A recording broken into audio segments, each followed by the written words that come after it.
Okay. Next, I Empower, unlocking the power of us through community and mentorship. Salonee and Simran are two sisters who have successful careers. Salonee, sorry, uh, is an experienced product innovation and preservation specialist, while Simran is an experienced professional working in financial advisory and turnarounds. Respectively, they were diagnosed with cone rod dystrophy at ages 9 and 5. They, as well as being successful in their careers, wanted more. So they co-founded the I Empower Mentoring Initiative to challenge, educate, and inspire other young people who live with a vision condition. Thank you. You see this, Simran? Right. Transitions mark the start of new chapters in our lives, whether it's moving from one educational platform to the next, beginning a career journey, or even pivoting between careers.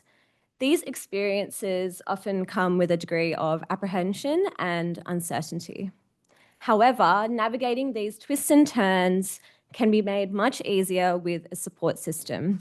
Our communities, people who walk beside us, guide us, and often remind us that change is seldom an isolatory experience. The power of community holds greater significance for young people who live with or experience the expanded impact of a vision condition. I don't think we're on. No, we are on. Are we on? Just come here. Yes. We're good? Okay. So for these young people, community is not just important, it's defining. Community might be the answer between isolation and inclusion, and between being overlooked and being empowered. When one is surrounded by peers, mentors, and role models who share similar lived experiences, confidence, self-belief, and a sense of purpose are created. Community provides the tools, safe space, and network youth with vision conditions need to break down barriers, preconceived biases, and rise above inherent stigmas.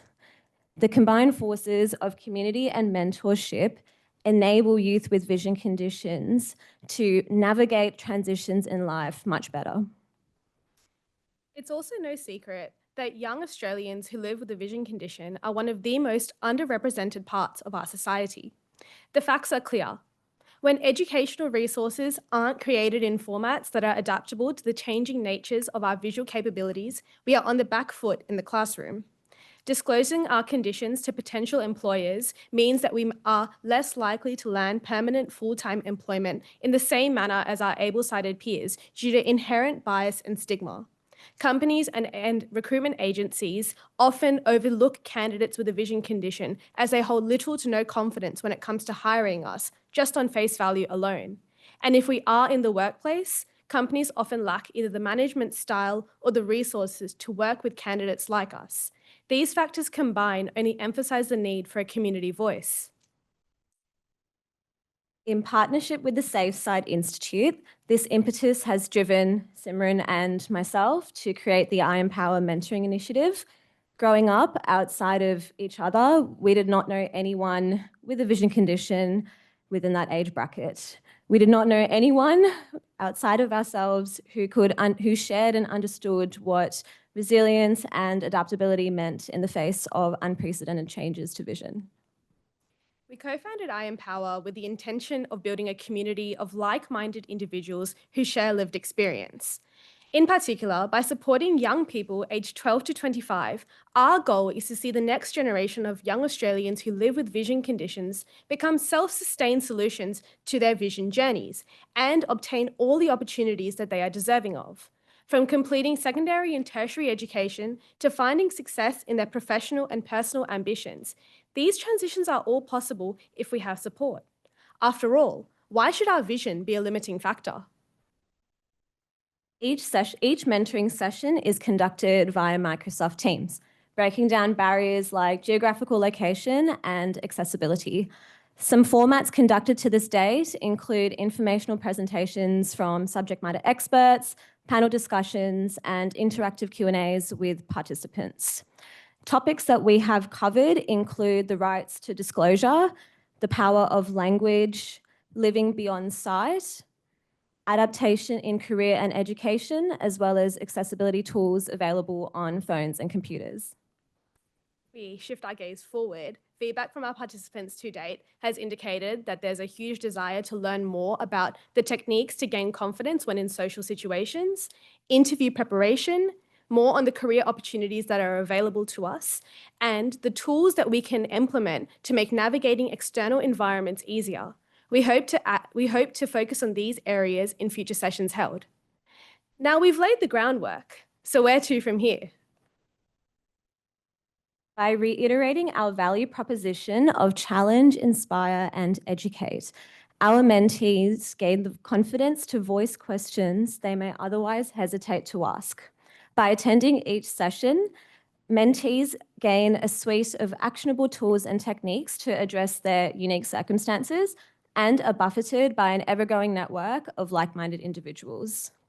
Feedback from our earlier sessions shows that participants feel heard, valued, and included.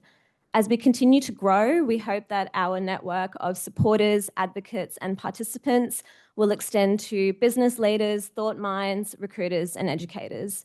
This will enable us to further include more sessions, impart knowledge, and bring together more people irrespective of their visual capacity. Empower is still in its foundational phases. However, our goal is clear. We aren't just building a mentoring initiative, we're building a movement. To grow our reach, networking, advocacy, and speaking to our cause, both in person and via social media, has been paramount. In particular, leveraging the SaveSite Institute's network of patients and being given the opportunities such as this one presenting at the SaveSite Community Day has enabled us to build out our portfolio of Empower mentees and our broader community. In heralding a belief in different abilities, not disabilities, we want to impart the message that there isn't simply one way of achieving an outcome. Mentoring and empowering young people with a vision condition is an investment in diverse talent and opportunity because we bring resilience, adaptability, and new perspectives to the table. In empowering young people just like us, doors and avenues that were once closed to us are now being opened. And as for Empower, it's quite simple. Our goal is to see mentorship and community become a critical and compulsory part of the patient care toolkit. Thank you.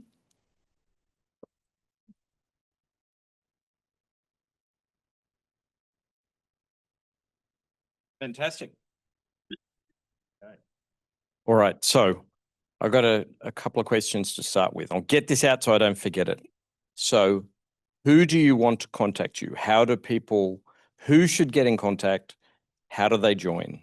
And who do you want?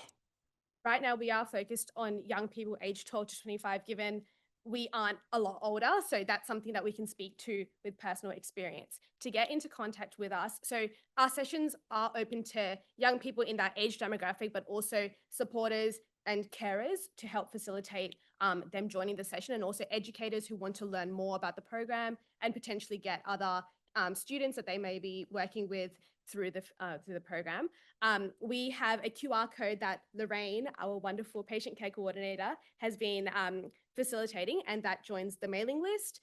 And as we create new sessions and we market and advertise them, they'll come to your emails very quickly and you can register online. So do we have a QR code that we can include in the information? Stack floating around somewhere. And we'll be able to hand them around, and yeah, you can scan the QR code and register. And so everyone knows these talks all go on to the SaveSite website. Can we include the QR code in there somewhere as well? Yes, we can. So we're talking about both young members of the VI community who could be mentored or who can gain knowledge and insights. Yeah. Older members of the VI community who can be mentors, and by older, 20s. Love anyone to share their experiences or any sort of knowledge that they have about different careers. I've got a feeling that there's someone over there who you may want to talk to. Absolutely, because Yeah. we also want to encourage people with vision impairments that you don't have to stick to a career that's very comfortable and specific to vision, that you can try doing other types of fields as well. I mean, I did engineering at university and I work in a laboratory. So you can do all types of different careers as well. So we're trying to encourage kids to look beyond too. Yeah.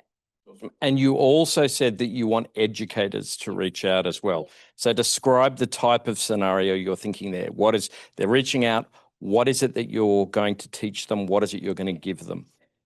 A session on how, so we've got one session coming up in November, for example, on the power of language. And we've got Daniel Searle, who will be speaking to our group on how the words that we use shape our identity and also how we then present ourselves. And I think that's quite topical, because if I look back at my own high school experience, going through changes in vision when you're in high school is exceptionally challenged, because you're already, you know, you're a teenager. It's hard. There's a lot going on in that whole spectrum.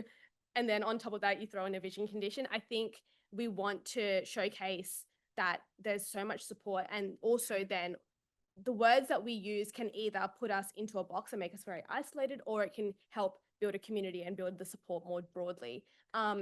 There's sessions that we've run on assistive technology. So I know that we've got Quantum, for example, out in one of the stalls, and we want to showcase that there's a lot that educators can also learn about in terms of how they can better support students that may come across their way who do suffer from a vision condition. So yeah. I was quite struck when Olivia was talking about how she was describing talking to her art teacher, Menhen, and I can't remember the exact words you used, but that it was basically not saying that your eyesight isn't a deficit to your art. It's part of the tools and your experience you can express in your art. And it did feel very consistent with what you're saying there.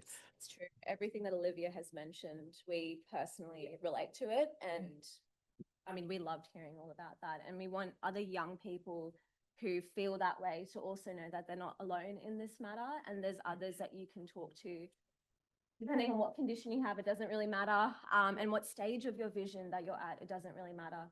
We want to have a space where you can talk to someone and feel included. To breach the fear. So when they reach out to you, what does that mean? Does that mean they're in does it mean they're in a chat group? Does it mean that they're invited to a team session? Just to get past that fear factor, what is it going to look like? Our sessions on Microsoft Teams, so it will be like almost like a meeting setup. So we're all on cameras. Cameras are optional, so depending on your comfort level, if you want camera on, more than fine. If you don't, also fine. And we always make sure that we've got our disclosures set up. It's confidential. The sessions are not they're not shared with anyone outside of the participants then and there. So we don't film and record, and consent is gained, all of that. So whatever you share stays confidential within the session itself. So Lorraine, who opens our sessions with us, she always expresses that there is mental health support that participants can gain if something during the sessions come up that could be triggering or upsetting. So we made sure to cover off bases where, you know, obviously we're talking about something quite sensitive. So to ensure that our participants feel safe and comfortable at all stages, that's our biggest goal. Right. And so it's basically high school through to mid-20s. Yeah, for now. Right. But For now. yes, yeah. Any questions? You also try to involve the parents to some extent, Yes. and just to broach that subject in the first place. Yeah, parents are always welcome. Always. And we've had quite a few sessions where parents will be with their children. And I think it's a great way, firstly, to help give their children more support and more comfort, but also for them to gain knowledge, because I mean, I'm not a parent, but I did see mum and dad going through the experience of raising the two of us and navigating vision journeys. And so, you know, we want the parents to feel as comfortable and come along the journey that their child is going through. Feel more comfortable attending with your child, please do, basically. Yeah. Perfect. Anyone else? Thank you very much. Fantastic.